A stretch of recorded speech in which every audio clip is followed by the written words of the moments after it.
ఎంత పాతవి అయితే అంత ఖరీదు పెరుగుతుండేవి కొన్ని ఉంటాయి. అలాంటిదే ఈ ప్రపంచంలో ఓ బుక్ ఉంది. దాని ఖరీదు ఎంతో తెలిస్తే మైండ్ బ్లాక్ కావాల్సిందే.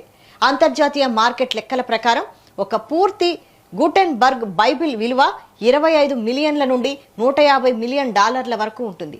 అంటే మన భారతీయ కరెన్సీలో అక్షరాల 200 కోట్ల నుండి 1250 కోట్లన్నమాట. అయితే ఇంత డబ్బు మూటగట్టుకుని వెళ్ళినా ఈ పుస్తకాన్ని ఇప్పుడు కొనడం ఎవరి తరం కాదు. ఎందుకంటే ఈ అరుదైన ప్రతులు అమ్మకానికి సిద్ధంగా లేవు. ఎందుకంటే మానవ చరిత్ర గతిని మార్చింది ఈ అద్భుత కళాఖండం. ఇక ఈ బుక్ చరిత్రలోకి వెళితే దాన్ని జర్మనీకి చెందిన ప్రసిద్ధ ఆవిష్కర్త జోహెన్నెస్ గుటెన్బర్గ్ సుమారు 1455లో జర్మనీలోని మైన్స్ నగరంలో ముద్రించారు.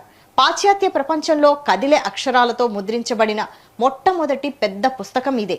ఆధునిక ముద్రణ యుగానికి నాంది పలికిన ఈ బైబిల్ ఐరోపాలో జ్ఞానాన్ని, అక్షరాస్యతను వేగంగా వ్యాప్తి చేయడానికి సహాయపడింది. అయితే ఈ బుక్ను 180 ప్రతులుగా ముద్రిస్తే నేడు మిగిలింది మాత్రం కేవలం 49 ప్రతులు మాత్రమే. అయితే ఈ మొత్తం బుక్ అందమైన చేతిరాతతో ఉంటుంది.